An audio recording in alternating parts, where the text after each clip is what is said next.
Okay, so good afternoon, everyone. I'm Siam. I will be hosting today's webinar. And welcome everyone to join us today. So today we have Jessica Vechbanyongratana to deliver us her research on Thailand's land market. And so before we start, let me just do our usual practice with an introduction. So Jessica has been an associate professor of economics and currently an adjunct researcher at the Chulalongkorn University. And her primary research interests are in Thai economic history and contemporary Thai labor markets with a particular interest in gender issues. And in addition, she has also been a consultant for the International Labour Organization. So Jessica has been publishing quite many journal articles, book chapters, and books. And one of her forthcoming book is titled A Historical Perspective on Land Rights, Land Markets, and Welfare in Bangkok and Western Thailand.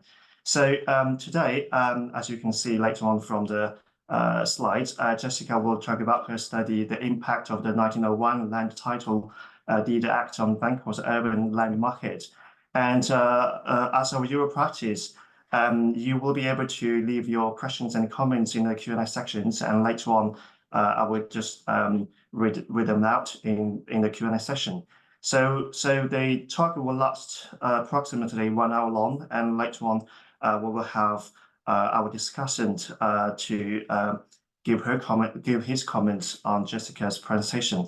So also joining us today are firstly, Professor Zhu Chen from the University of Hong Kong, and he's also the director of the Center for Quantitative History and Hong Kong Institute for Humanity and Social Sciences. And also we have today here Dr. Chicheng Ma, Associate Professor of Economics, also from the University of Hong Kong. And join us today as the discussant is Professor Deng Long, who is an professor of economics at Tsinghua University, and he's also the chair of Chinese economic history at Tsinghua. So, so without further ado, I will now just mute myself and hand over the stage to Jessica now. Great, thank you so much. I'm going to go ahead and share my screen.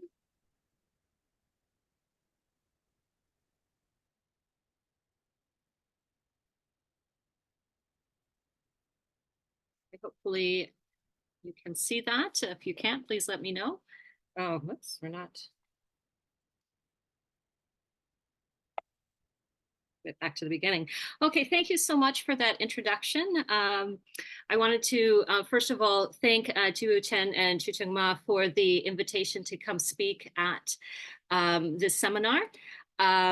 I'm very excited to be here, and also want to thank in advance Professor Deng Long for acting as the discussant for this paper, and then also Beth and Danny for your amazing organization of the logistics for this.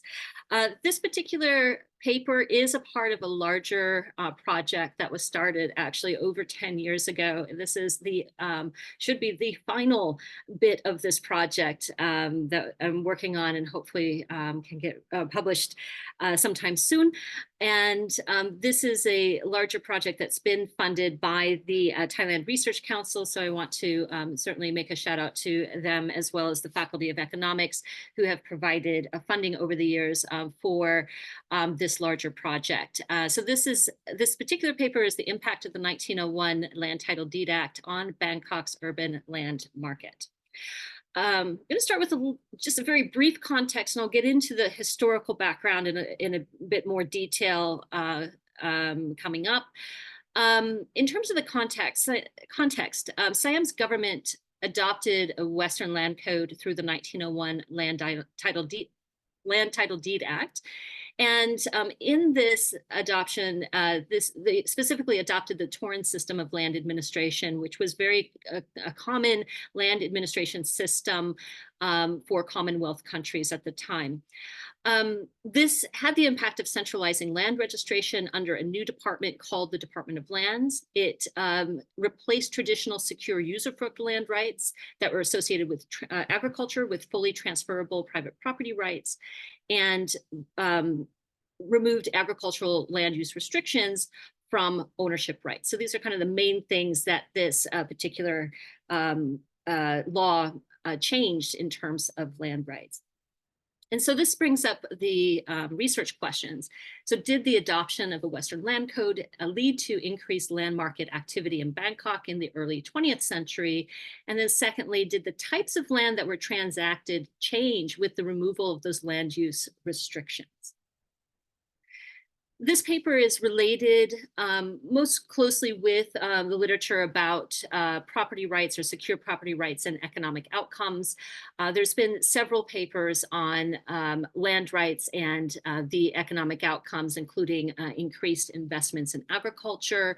A couple of papers specifically from Thailand, but in a more modern sense are Feder and Onchan, and my co-author, Professor Tanyapon Jangkrajang, have looked at the implementation of partial land rights for agricultural areas in more rural parts of Thailand and how that's impacted agricultural investments. There's also relationships between labor supply and agriculture, particularly in Southeast Asia. There's a couple of papers, for example, by Revalian and Van der Waal on Vietnam and what happens when the nature of the land rights change and you have secure rights, and we see a shift of people out of agriculture into non-agricultural employment. We find the same thing here in Thailand as well. In terms of what my paper is most closely related to, I would say it would be the paper by Barnes and Griffith Charles that looked at land market activities after a land titling program in St. Lucia. And that's what I'm going to be looking at, is how does the land market activity change when we introduce this Western style land titling to the Bangkok context. This paper is also nested within the economic outcomes of colonial institutions literature. Of course, I think most people in this audience are aware of the very large body of literature looking at the implementation of colonial institutions and short, medium term, and long term outcomes of those institutions in the colonized countries. Now, the case of Thailand is slightly different because Thailand was never formally colonized. However, part of the strategy to not be colonized was the adoption of colonial institutions. And so this paper fits in that particular literature as well. Let me start with the historical context of this law. So I'm going to go back a little bit further and talk a little bit about Siam's traditional governance system.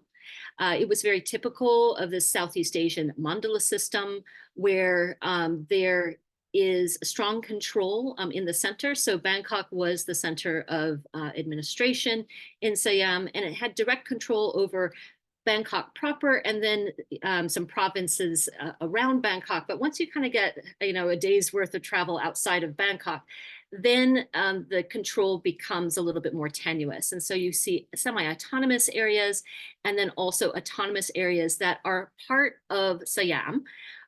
They are under political influence, but they're not necessarily under a direct control. So what you end up with is basically this pattern where you have very strong control in the center and then much more loose control in the peripheries. And this is important because in the context of the second half of the 19th century, with the French and British and their colonial aims in Southeast Asia, those areas that are not under direct control from Bangkok were actually at risk of being annexed. And we can actually see that very clearly from the map that's on the right side of the screen. Between the mid-19th century and the about 1909, about half of the territory that was under Siam's influence was actually annexed by the French and the British. And those are the areas that you can see that are a little bit darker. And as you can see, it's the peripheries that are kind of being whittled away over time. So to stop the encroachment by the colonial powers, King Chulalongkorn actually adopted several strategies to try to both maintain, well, first of all, establish sovereignty in the Western sense, but then also maintain sovereignty. One of the big changes that he makes is that he centralizes the government. So he shifts from this very decentralized government scheme to a very centralized government scheme. This process started in 1892 and took over 20 years to complete. He also engaged in strategic diplomacy with European powers, and many people refer to Siam as the buffer state between the French and British. And becoming a buffer state was actually an outcome of some of the strategic diplomacy. And then we also see the adoption of Western institutions in part to gain international legitimacy. And this included this adoption of this Western Land Code in 1901. So the impetus for the 1901 Land Title Deed Act comes from two sources. One of the sources is that there is a lot of economic change in Thailand or Siam in the second half of the 19th century. With the signing of the Beijing Treaty in 1855 with the British and then subsequent trade treaties with other generally Western powers, but also like Japan, for example, we see that the economy is opened up to this global colonial economy. The main output or the main trade good here in Thailand was rice. And so we see that there's an increasing demand for Siamese rice during this time period. And this also means then there's going to be more demand for land that is good for paddy cultivation. We see the government is investing in irrigation in areas outside of Bangkok, but with that also came land disputes because there were people already on the land, but then there's also elites coming from, particularly from Bangkok, seeking to engage in large-scale paddy cultivation. And with these conflicts, particularly in the area called Rangsit, that there was kind of demand for more secure property rights. So there was that, and this was written at length by David Beeney. And then we also have the strategic adoption. So the adoption of the Western institutions was a strategy to stop land annexation, and this is written about by Thomas Larson. Private property rights assigned to Siamese subjects that use an internationally recognized torrent system of land administration just made it more difficult legally for colonizers to annex land. So if I hold up, I have a title to this particular land, and it is the same system that the colonizers are using in their own land administration, it does make it legally a bit more tricky than to colonize. There was also the issue in Siam that was maybe a little bit different from other colonial areas, that when the trade treaties were negotiated with the British and with the French and others, foreigners gained extraterritorial rights within Siam. And maybe at first this doesn't seem like a big deal because there's probably not that many foreigners in Siam at the time, or at least Western foreigners. But these extraterritorial rights ended up being extended to, for example, French subjects who are of Cambodian descent. So we had issues of individuals who were from neighboring countries, maybe had been settled in Siam their entire lives, but ethnically were from other countries. And so were they French subjects or not? And so there's this whole discussion about the colonization of Siam from the inside out, because so many people were claiming to be French subjects, for example. Okay, so the adoption of the Western Land Institution was to basically stop this colonization from both from outside and then also from within as well. Okay, so the reason why I am spending a little bit of time on this is because I want to make the argument that the adoption of the 1901 Land Title Deed Act and the adoption of the torrent system with it was actually exogenous to the land markets that I'm going to be talking about, which is urban land markets in Bangkok. So the demand for more secure rights for agriculture was really paddy agriculture that was nothing to do with Bangkok. It was actually quite far outside of Bangkok. So we can kind of treat this as an exogenous event and then be able to see then what the impact of this, this new policy is on the land markets in Bangkok. So what did traditional land rights look like before 1901? So traditional land rights were based on rights of usufruct.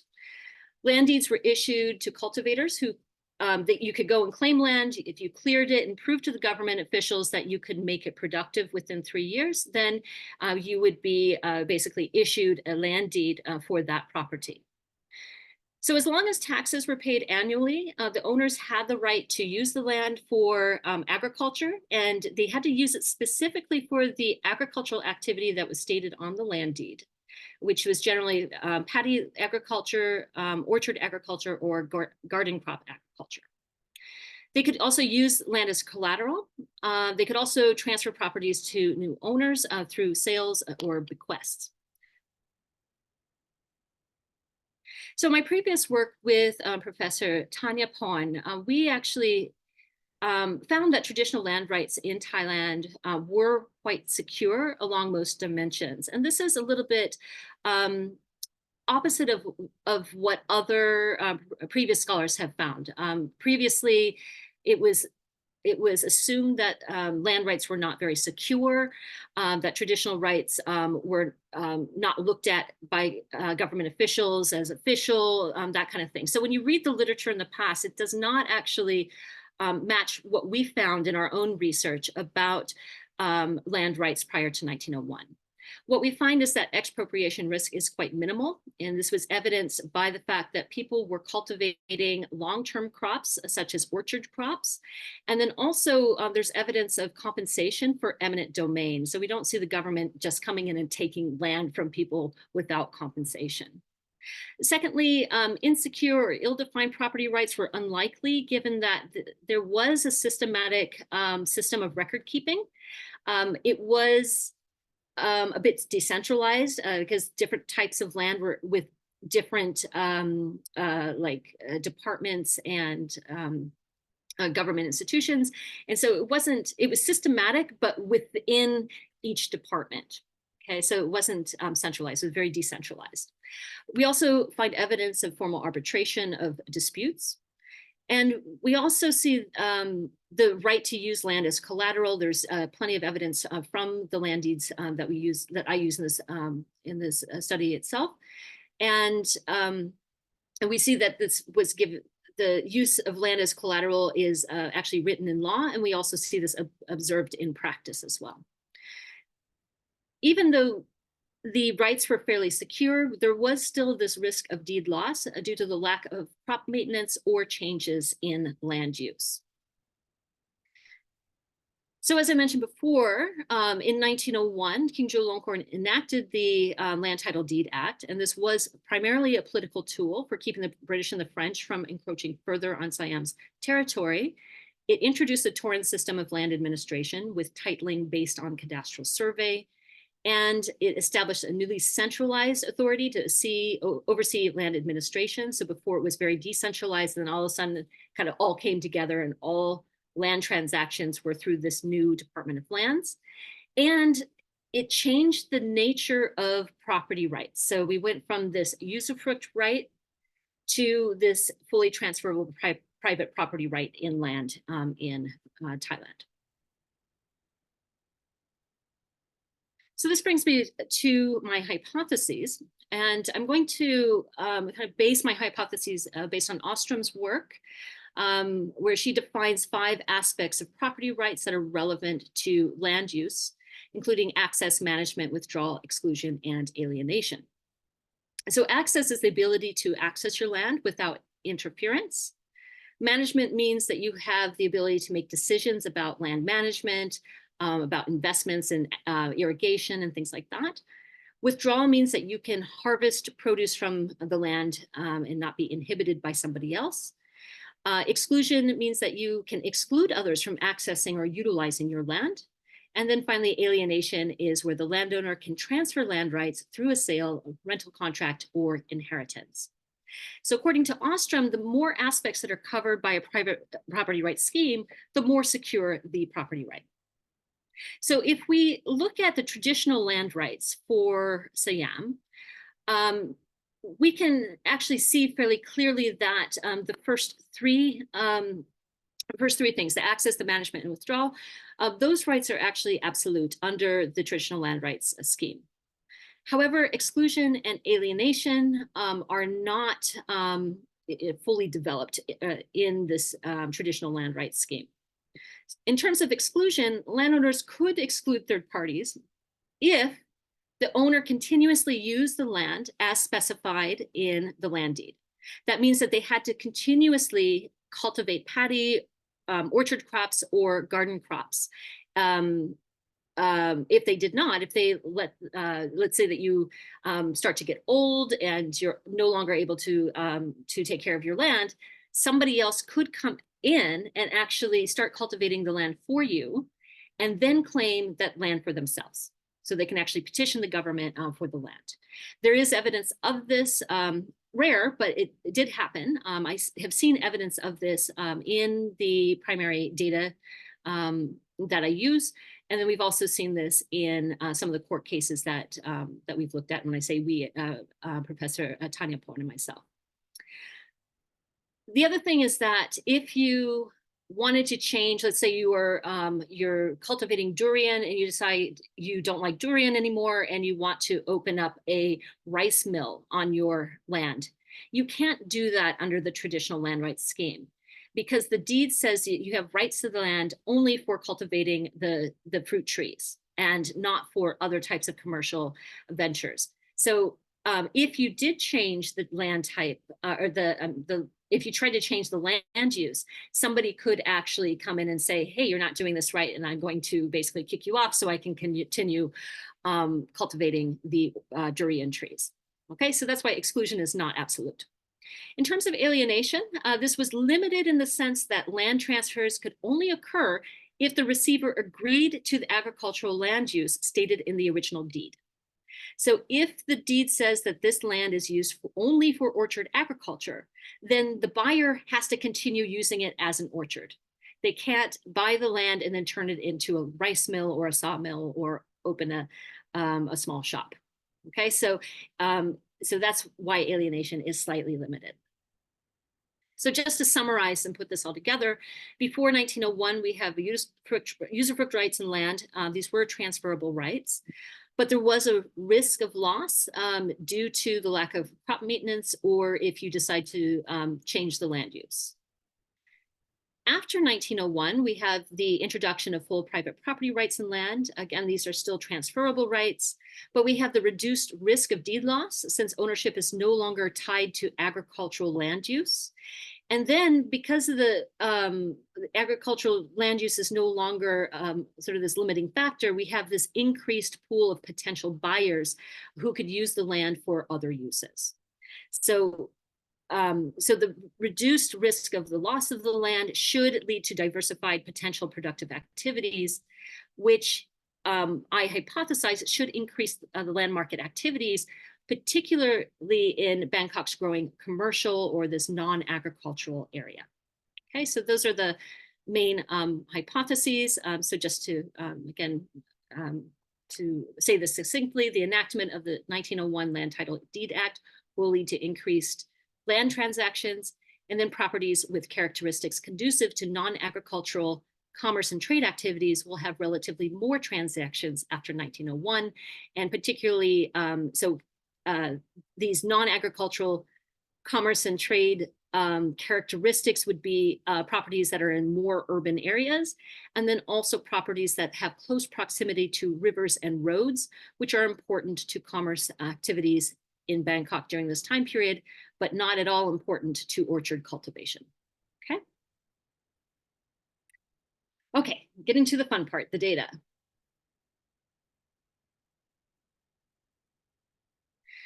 I used two different sources of primary documents for the study. The first one is called garden title deeds, and this is what they are called by the museum, the Department of Lands Museum, where I access these records. These are government copies and not the original deed, and I'll show you the difference between the two. So these documents serve two purposes. First of all, it was an ownership document for orchards, and this was primarily for areca nut, or you might know it as betel nut, and also other fruits like durian and mangoes, mangosteens, and a few others. These were also tax documents, and so tax were assessed based on the number of mature fruit trees on the property. The deeds were issued between 1884 and 1889 during a comprehensive orchard tax reassessment that was ordered by King Chulalongkorn in 1882. You'll notice it took 5 years to issue these documents, and the reason why is because they literally had to have enumerators go out walking from orchard to orchard and counting the number of mature fruit trees. And that actually required like measuring like the size of the trunk and things like that. So it was a very labor intensive process. And this process only happened once per reign. And in fact, the next time it happened was not until the 1910s when King Rama VI took the throne. The records include information about the plot, including its location down to the historical district, the size, how much tax was assessed for the property, and then also what borders the property, if it's other orchards or if it's land features like canals or the river or roads.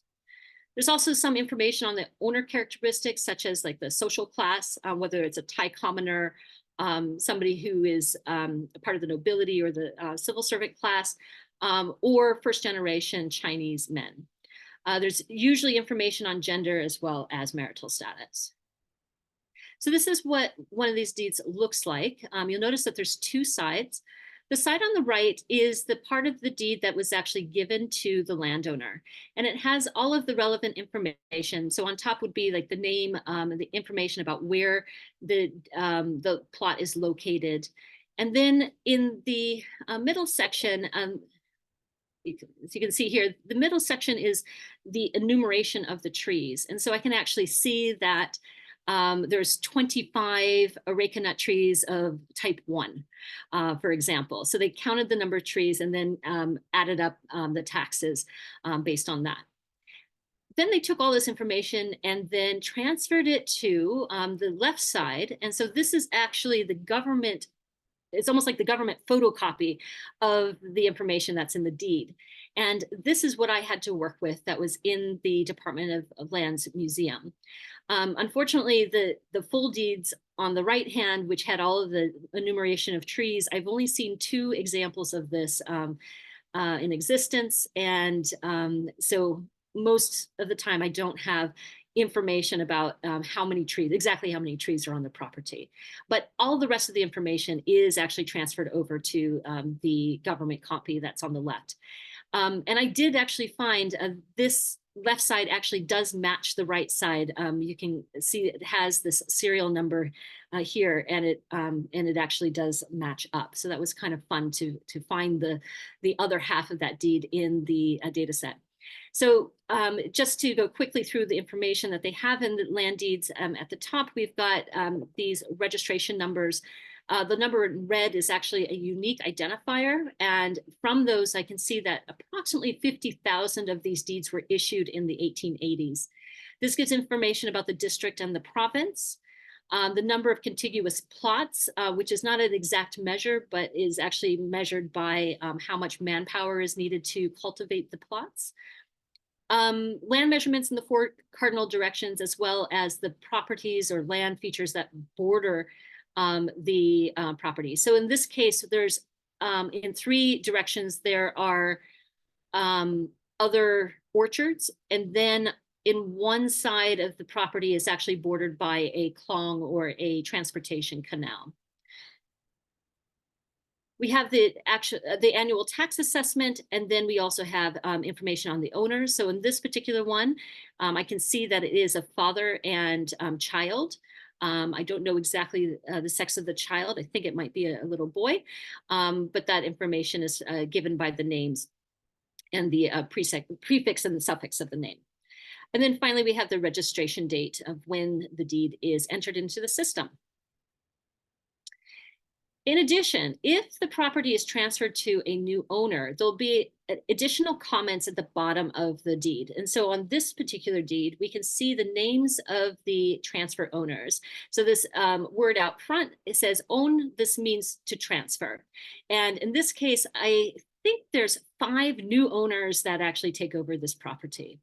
And then most of the deeds will also have information such as the date that the ownership was recorded, the transfer ownership, I should say, and then also details of the transfer. And sometimes these details will run a couple of pages. So for this study, I'm using 9,842 orchard land deeds. These were issued in Bangkok between 1884 and 1889, and they were in use until 1908. There was a slight change in the land law in 1908, and they kind of changed over to the new style of land deed at that point, and that's why these went out of use. This data set excludes government and temple-owned properties. It also excludes properties that were transferred through eminent domain. And I also exclude what's called a reservation property. These are basically newly claimed plots of land that don't have all the information. They have only partial information. And so I had to exclude some of those as well. This covers 18 modern districts in Bangkok, and I can show you the coverage here. So these are the black lines actually give us the current administrative borders of Bangkok. And you can see that the deed coverage for Bangkok is only a very small portion of what we think of Bangkok today. And of course, I think I managed to give you the version that doesn't have the river. So the Chao Phraya River, if you've ever been to Bangkok, is the big river that runs right through the middle of the city. And so I'm going to try to trace it out with my mouse. It basically goes like this. And we can see that on the east side of the river, there's not so many deeds that are in the data set. We have more deeds that are in districts on the west side of the river. And that is because the west side of the river is the more ancient side. It's been settled much longer than the east side of the river. The east side is where the new capital moved to. And so it is more administrative and commercial. The second data that I use that is a primary data source is the 1883 postal census. This is the first listing of all households in Bangkok for the purposes of assigning addresses for mail delivery. And this covers almost 30,000 households and across 3 different volumes. One of the cool things about this particular document is that it does list the occupation of the household head. And so I'm just pointing to one here that says that the household in household number 160 was involved in betel leaf cultivation. And in fact, everybody or every household on this particular page is actually involved in betel leaf cultivation. So what I was able to do is we digitized the entire, all 3 of these volumes, and then figured out what percentage of households are actually engaged in agricultural activities so that I have some sense of what it looks like across Bangkok. And so this is what I was able to plot out.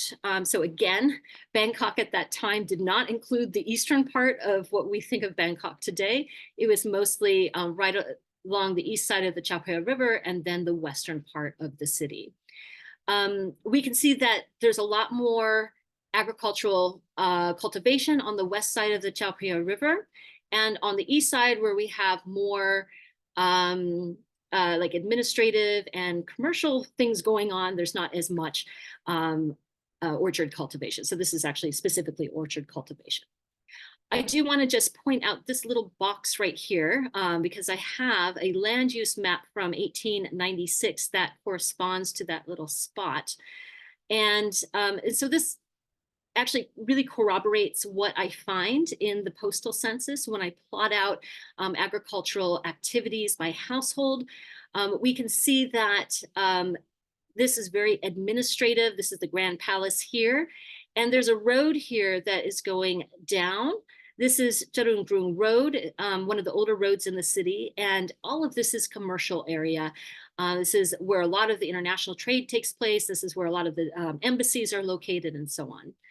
On the west side of the river, right along the river, again, it's very commercialized, and there's a kind of a commercial center here as well. But once you get outside of that commercial center, all of this is orchard property, and there's orchard property down here as well. On the east side, there's some orchard here, But beyond that, this is all rice paddy. So this is kind of like beyond the city. So usually rice paddy is on the outskirts of the city. And at the time, this was the outskirts of the city. I just want to point out that this little rectangle here, this is, what is it called? It's taro. They were growing taro in this plot here. And this is present day Chulalongkorn University. So we used to be a potato field, basically. So let me go ahead and give you the summary statistics based on these data sources. Our main variable of interest is going to be property transfers. And so I have it as an indicator variable, and the mean of that indicator is 0.133. So about 13% of all properties in this data set are actually transferred to new owners. And I do have to mention that when I say transfer, I don't know for sure if these are all sales. I think most of them are sales. There are some instances that we can kind of intuit out that it might be a bequest, or it might be a mortgage where the borrower couldn't pay the loan back. But the majority, I sense, are probably sales. Okay. And we can see the distribution of those transfers on the left-hand side here. We can see that a lot of transfers happen. So between about 20 and 40% of all of the deeds in these areas that are on the kind of in the new area, the administrative part of the capital, as well as the commercial center, were actually transacted. And then we see basically everything along the river. About 10 to 20% of those properties were transacted. But once you get sort of further out, we don't see as many property transactions. Other things I just want to point out, sort of on average, a household was in a district that had about 45%, or almost half of the households engaged in agriculture. Some, of course, are much higher than others. I also calculate this tax per rai, and the reason why in rai, I should mention, this is a Thai measurement of land area. 1 rai is equal to, I'm trying to remember, 0.16 hectares, I think. And the reason why I calculate the tax per rai is that it is actually a kind of a crude measure of land productivity. And that's because, remember, the taxes are based on the number of trees. So the higher the tax per rai, it means the more intensely you're cultivating your piece of land. So I also look at the canal indicator. So canal, this refers to transport canals. Almost half of properties are bordered, at least on one side, by a transport canal, which during this time was the main form of transportation. Only just little less than 2% were bordering the river. So riverfront property even then was quite scarce.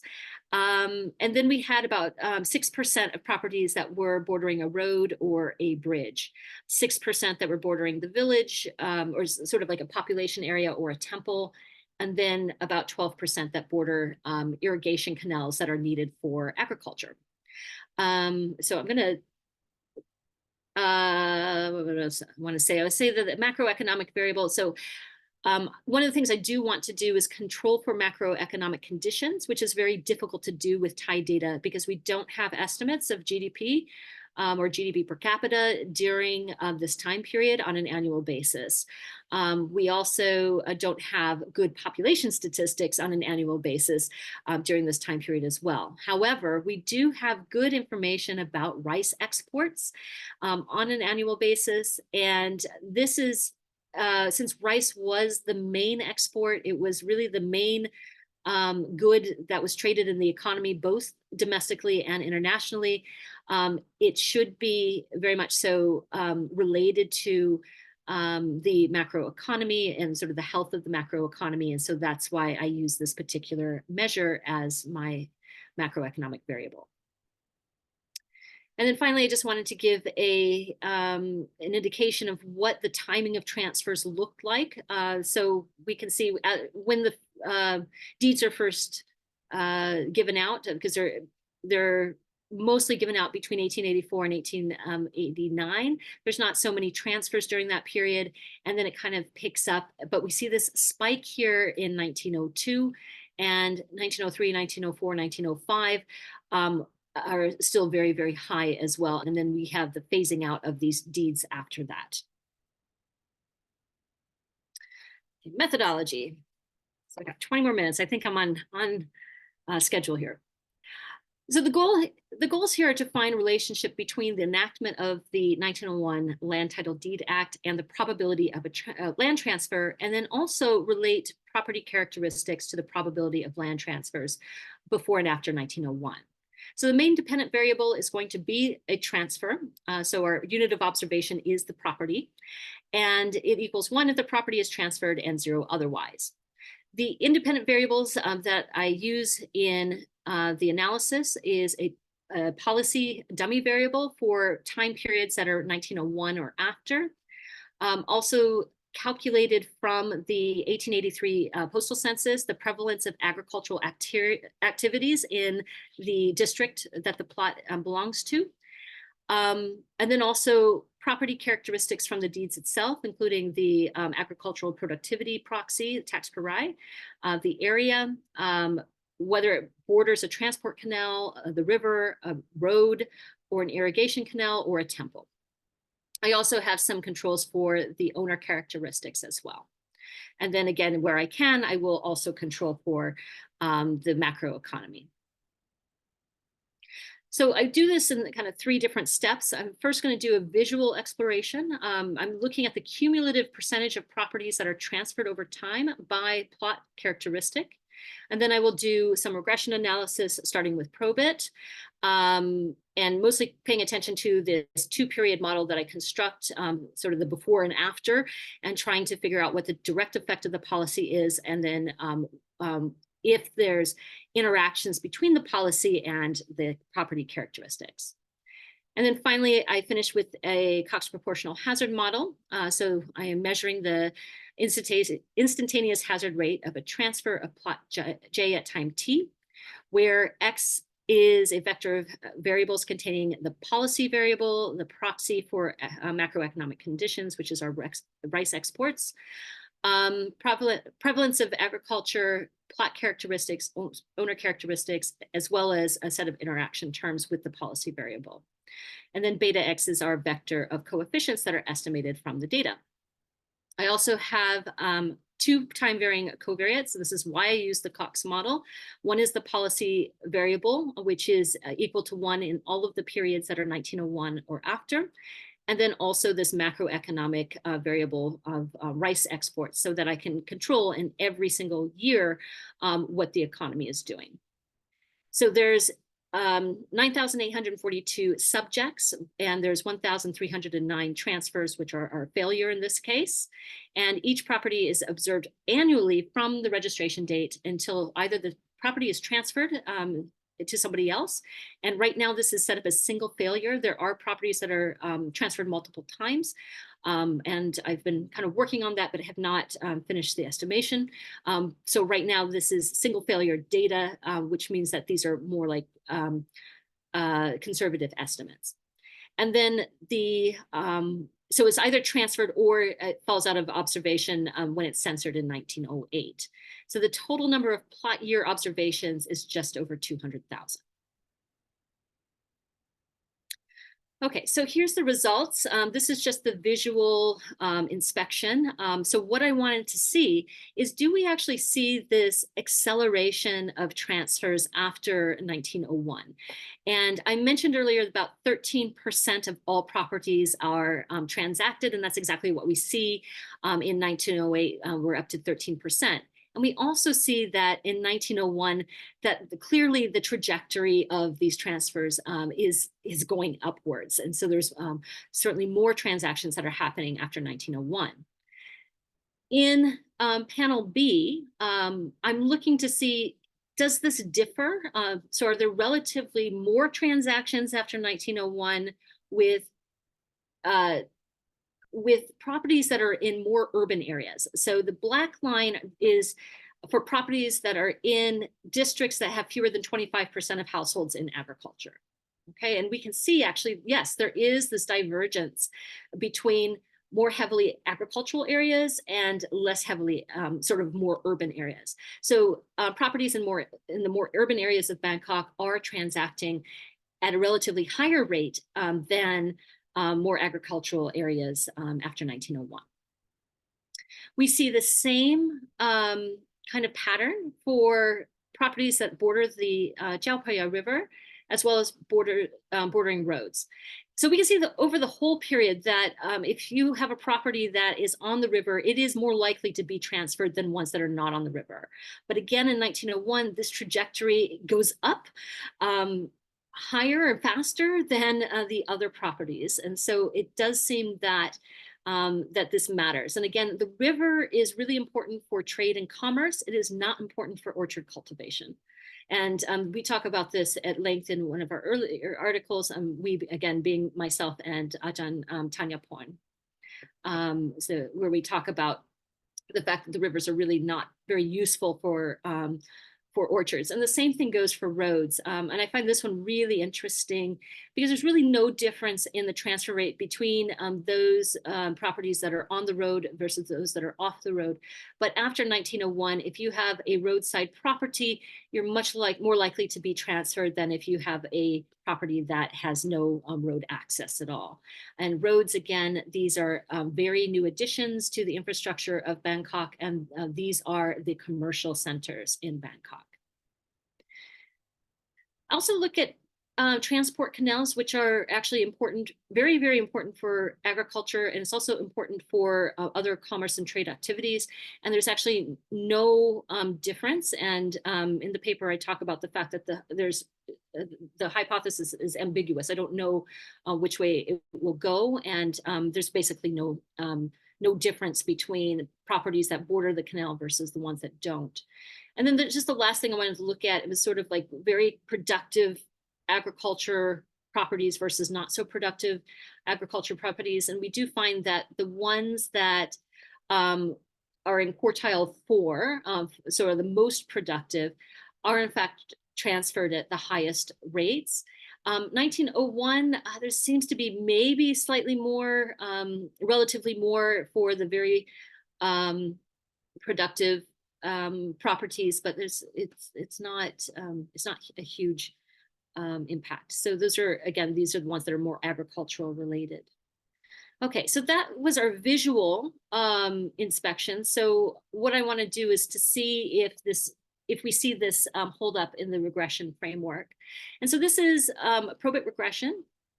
And I have 3 different specifications. And I'll try to explain what I did here. I tried to make this easy, and it may have made it more difficult to interpret. We'll see. So the first 2 are just, I did a probic regression for before 1901. So basically took the whole data set and then set the transaction on the left-hand side equals to 1 if you had a transaction before 1901.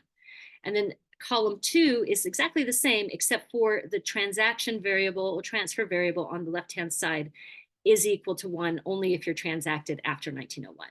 So when I do that, we have some interesting patterns that emerge, and we find that before 1901, if you're agriculturally very productive and you have a large piece of land, you're more likely, you have a higher probability of transferring land or selling land to somebody else.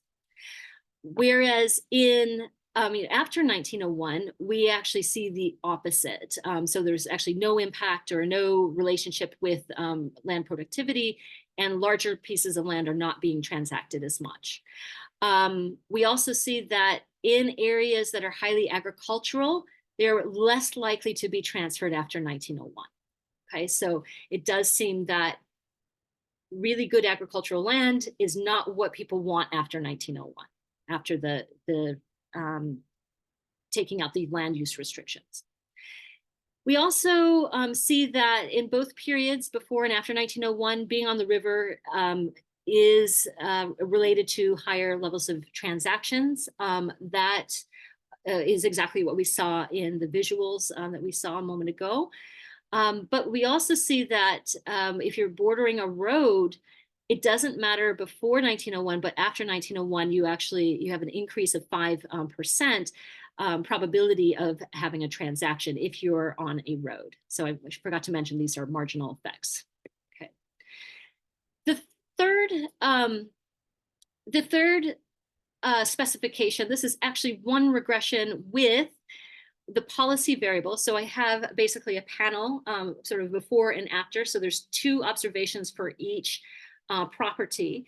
And then I include a policy variable that is equal to 1 after 1901.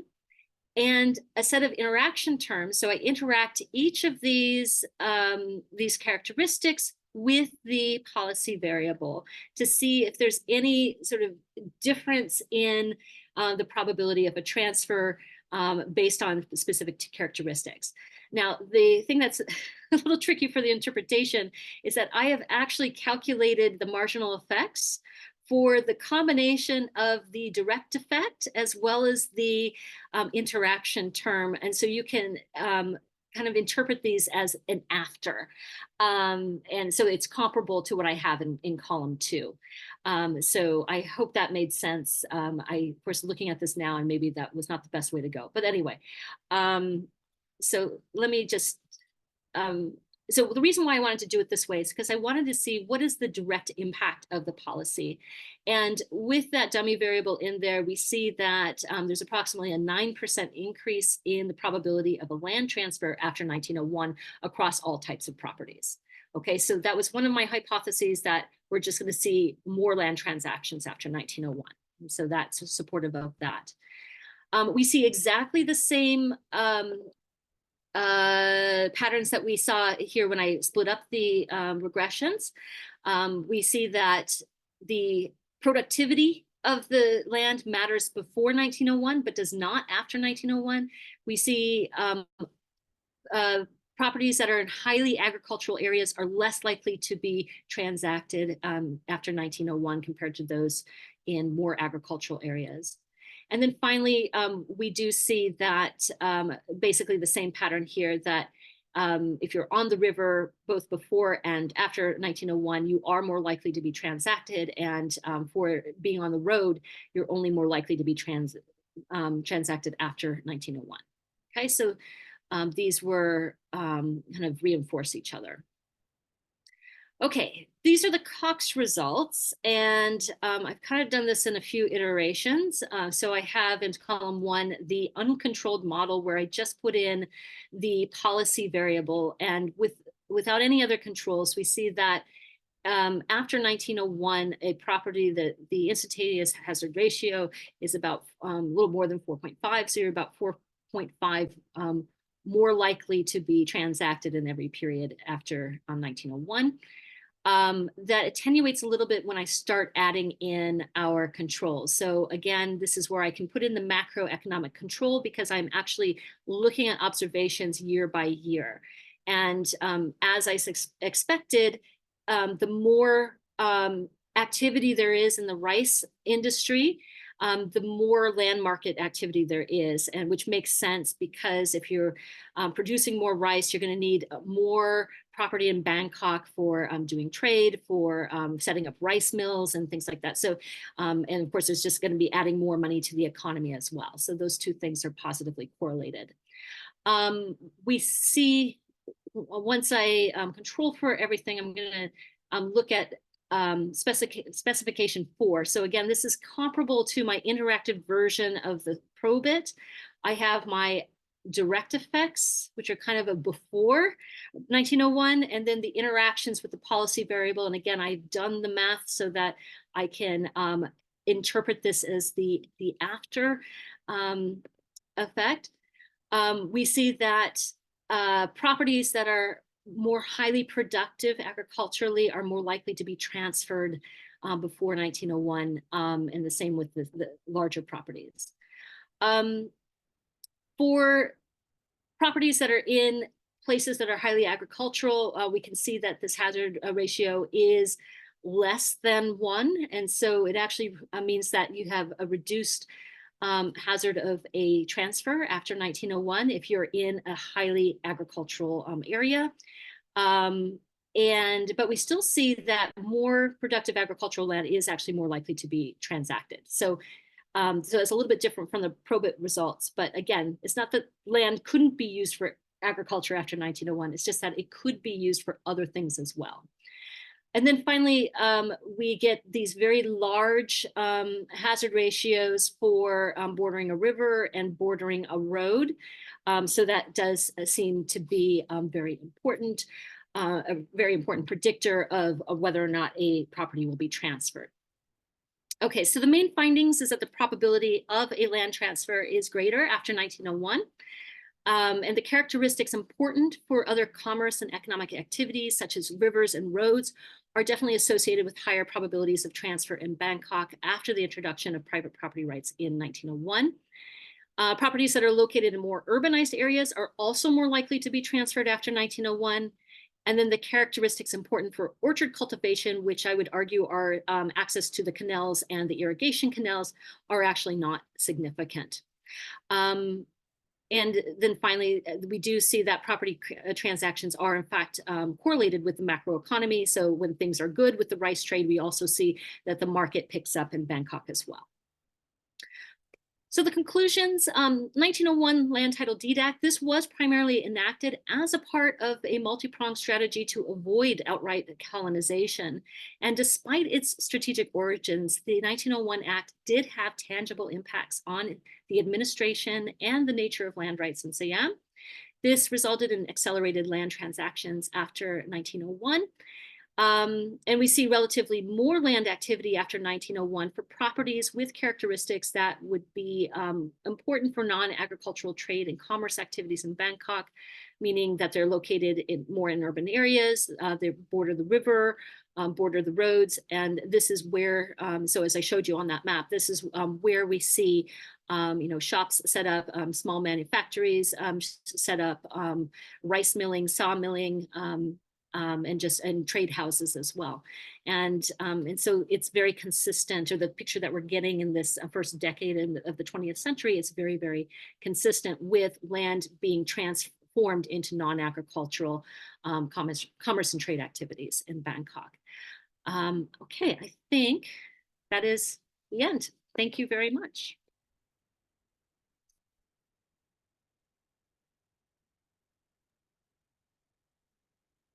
Okay, so thank you very much, Jessica.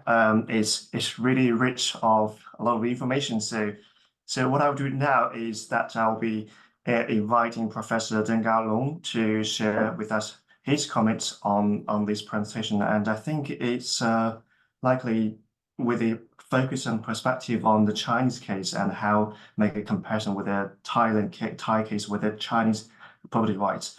So here we go, Professor. Thank you, Zhang. Thank you, Professor Jessica. I have great interest in your papers, and it's very good research. First, I will compare to modern concession China, and then compare to traditional China, and then to the theory on property rights. After the meeting, I will send you my papers, 2 papers in English, to you, to Jessica. First, the title deed, in concession Shanghai in modern China. It is some, maybe there are some similar. The Shanghai title deed was originally issued to foreigners jointly by the Shanghai government and foreign consuls in the late half of the 19th century. While inheriting and developing the traditional Chinese land property system, the title deed integrated the Western legal ideas and principles, which was an important link between the traditional and modern Western land system. How about how about the 1901 Act? Between the traditional Siam and the Western modern land system. Okay, this is the first. The second is that this is the 盗契, the title deed in concession Shanghai, half in English and half in Chinese.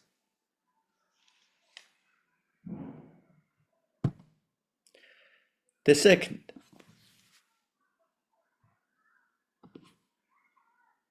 there are some differences between traditional China and the Siam. In Jessica mentioned, by the middle 19th century, Siam had a relatively well developed for land administration and the sequential rights for agricultural land. But in China, the peasants had the ownership, not only sequential rights. And the difference is that, another difference is that in Siam, there are high land to population ratio, but in China, in traditional China, the lower land to population ratio. And in Siam, the general abundance of unoccupied land in the Central Plain were factors that likely dampened land market activity in Siam during the 19th century. But in China, in traditional China, the land transaction were activity.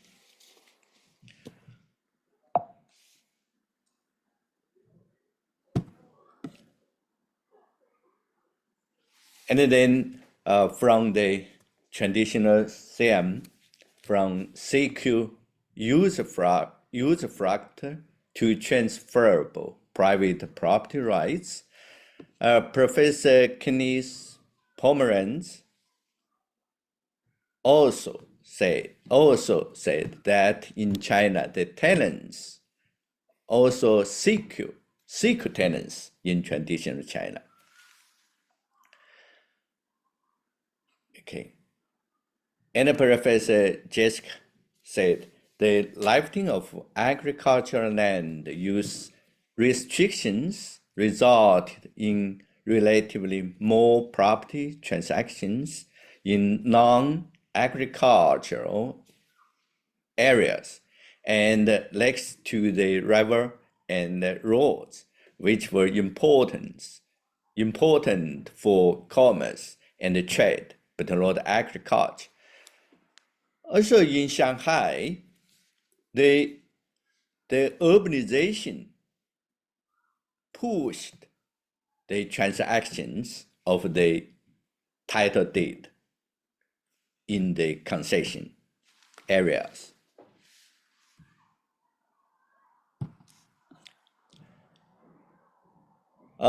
Then in traditional China, there are the diversified forms of land rights and transactions.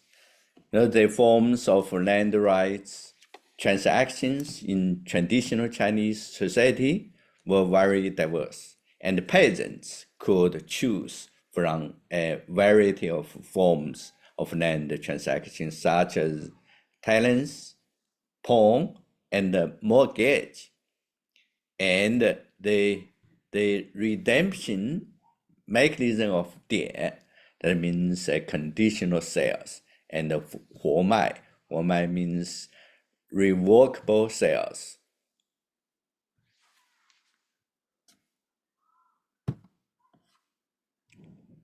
Okay. Here is the property rights, and here is the forms of transaction. and the property rights, including the ownership and the possession and the usufruct right, and also security interest.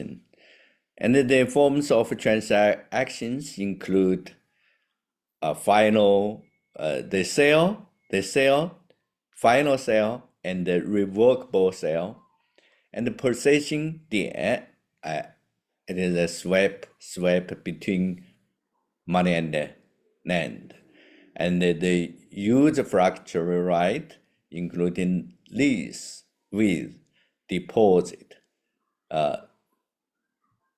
租店 means normal lease, and the security interests, the 抵押 is a kind of mortgage.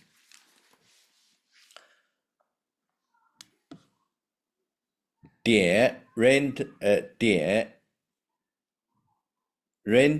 deposit, and the tenants, and the tenants, and the future profits, current profits, and you can have a choose.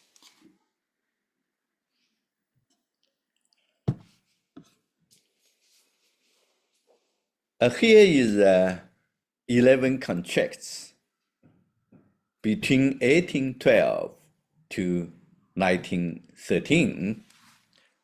This is the 1913, and from the 1812, one petty plot had 11 transactions. Each one have the contract. Most of them are dead. During this 100 years, they have 11 transactions. Okay.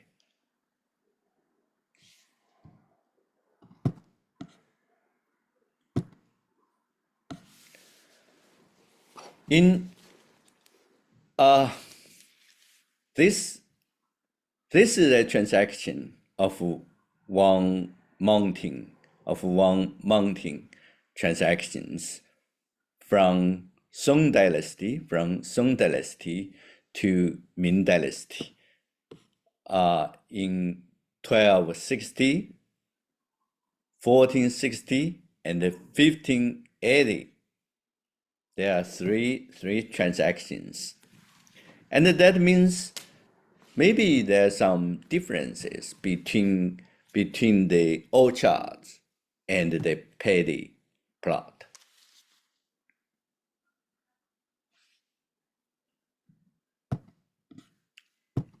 Okay.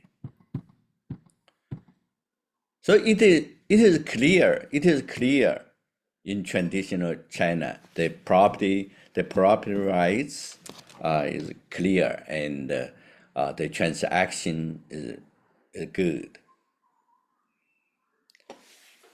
Okay, the fourth is land possession. The land possession is between the ownership and the right to use. We have a paper. The land possession include 点, surface rights, permanent tenants rights, and the title deed in concession Shanghai, as I mentioned first. Land possession between the ownership and the usage right. That means non-owner creates the added value of land through investment cost, so as to counter the new land rights matched with it, which forms possession of land. As a kind of property rights, it is relatively independent of ownership and it can be traded, even forming its own market price.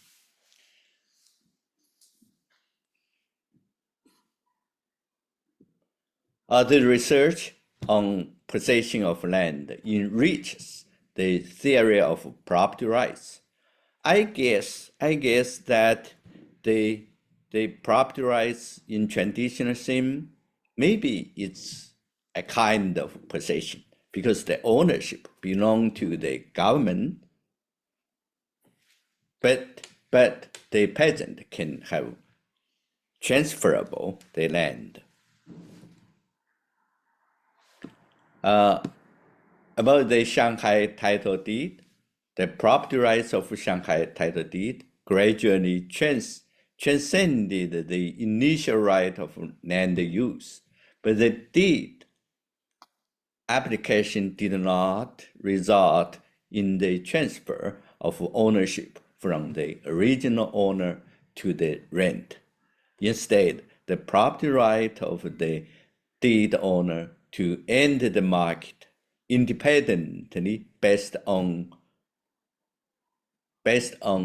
contractual concession can be defined as the right of land possession between ownership and use.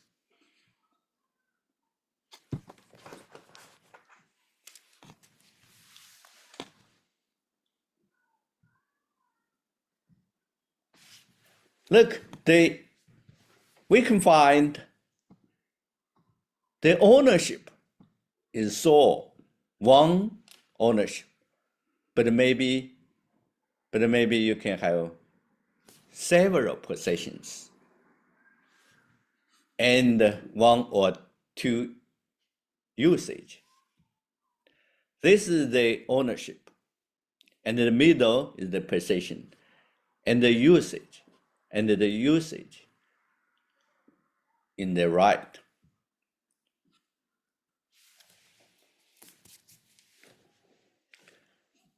And several possessions, including maybe including the surface of rights and the dian and dian to transfer the surface of right of the land.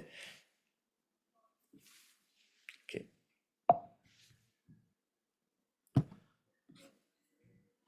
The fifth, this state protected the property in traditional China. This state accepts and protects the land property rights by the contracts. And the state imposes explicit constraints on bureaucratic power that may trigger land annexation.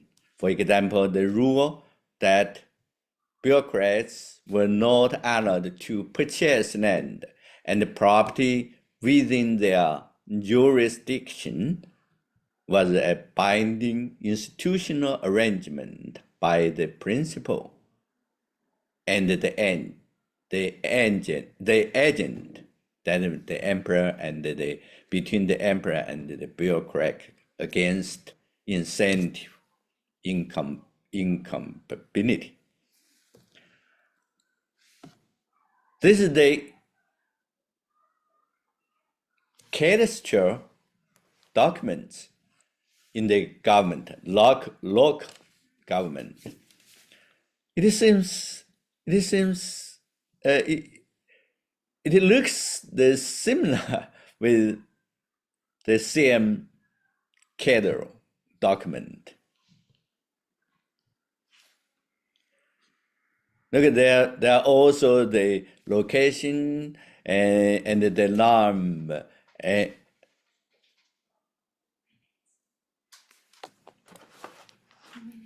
Yeah, okay.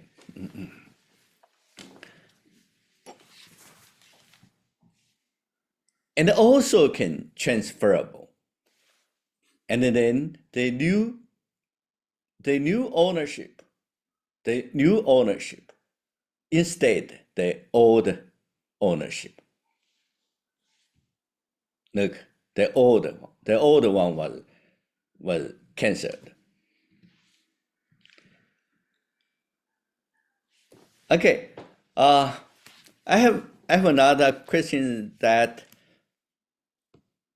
I'm interested in the Chinese. Could you tell us the details of the Chinese in your research and the old document?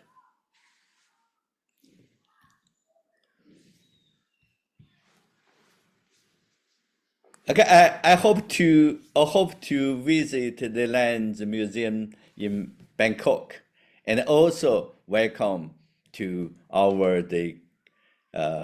the collections of folk documents sent for our Chinese economic history, Tsinghua University, and I also hope to have research between the paddy and the orchards, the differences between the paddy and the orchards.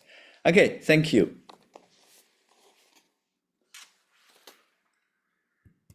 Okay, thank you very much, Professor. You probably can't see me now, but I think you can hear me. Right, so Jessica, before we move on, so before we move on to the Q&A session, do you want to give a quick response to the comments? Sure. Thank you so much for the discussion. And I have to say that my knowledge of property rights in China has probably tripled in the last few minutes. And it was actually fascinating what you said about the emergence of the title deeds in Shanghai and this incorporation of Western elements of law into property rights law in China. So I find that really, really fascinating. Your question about the details of the Chinese, I have some other parts of this research that looks a little bit more specifically to the Chinese. So in the second half of the 19th century, there was, of course, a sort of a migration of primarily men from China into Siam to work as day laborers. So a lot of the canal digging and the railways and so on was actually built by Chinese labor. But even before that, there's always been sort of a flow of Chinese into Siam and settling in Siam. And still today, I mean, we have probably, I think, one of the largest Chinatowns in the world. So we have a huge Chinese population, particularly here in Bangkok. And one of the really interesting things to me about this is, so politically, I talked about the fact that the 1901 Act was partially enforced because the government wanted to stop foreigners from actually accessing land in Siam. And this did not apply to the Chinese. So it applied kind of to everybody else who was foreign, but not the Chinese. And so the Chinese were still able to claim land and cultivate land just as a Thai commoner. And one of the things I've been trying to do is kind of mapping out where people settled. So I have basically three groups I can kind of look at. That's Thai commoners, the Chinese, which are mostly first generation Chinese. And they're actually indicated because the prefix in front of the name is Jin. So literally Chinese. So that's how I can actually identify. And then the elites as well. And for the Chinese, we can see that there's a lot of new settlement along the river called Tajim, which translates to Chinese port. And so we see that there's a lot of settlement that's going on in the 1880s. And so a lot of people are coming in.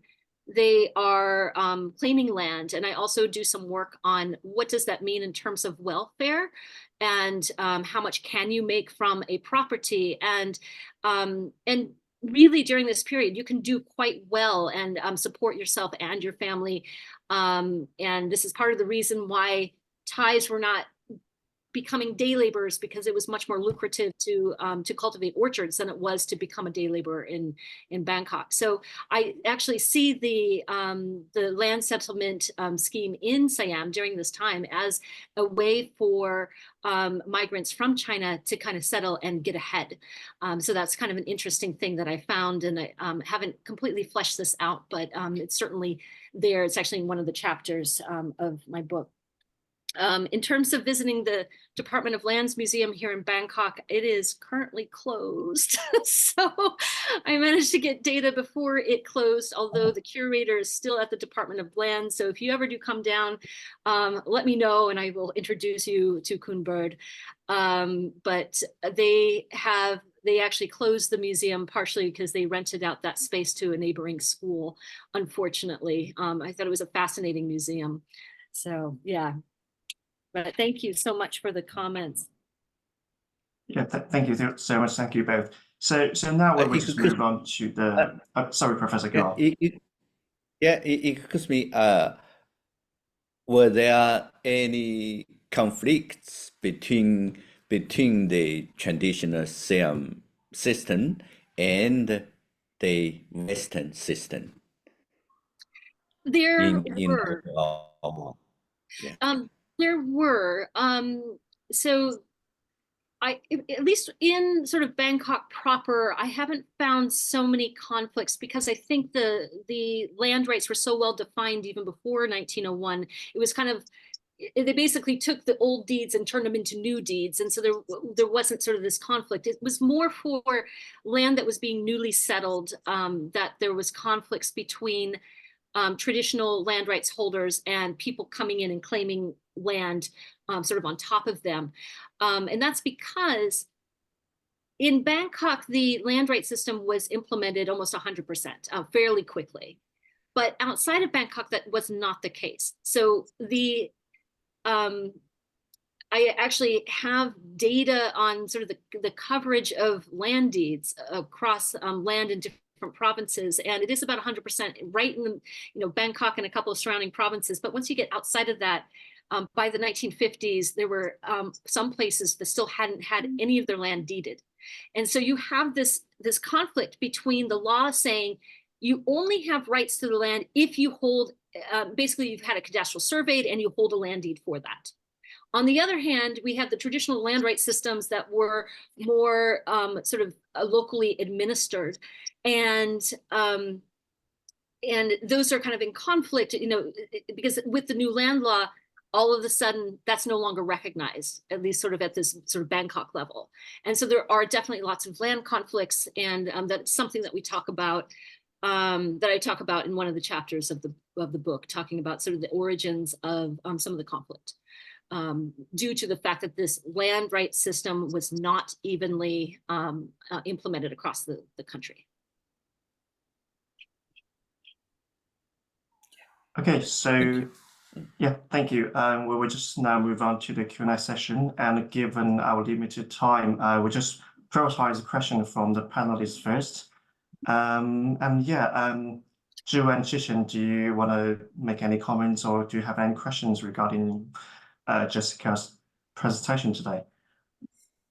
Yes, okay. Yeah, thank you very much. So Jessica, I just have a very sort of background related question.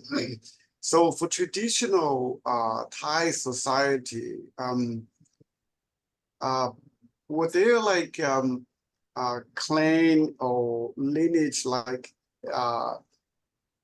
groupings that would serve to really ensure property rights at a day-to-day level instead of just relying on government institutions?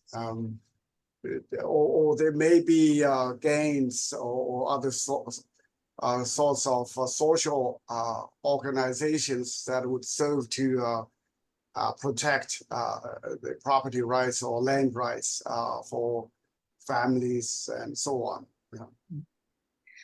That's a great question, and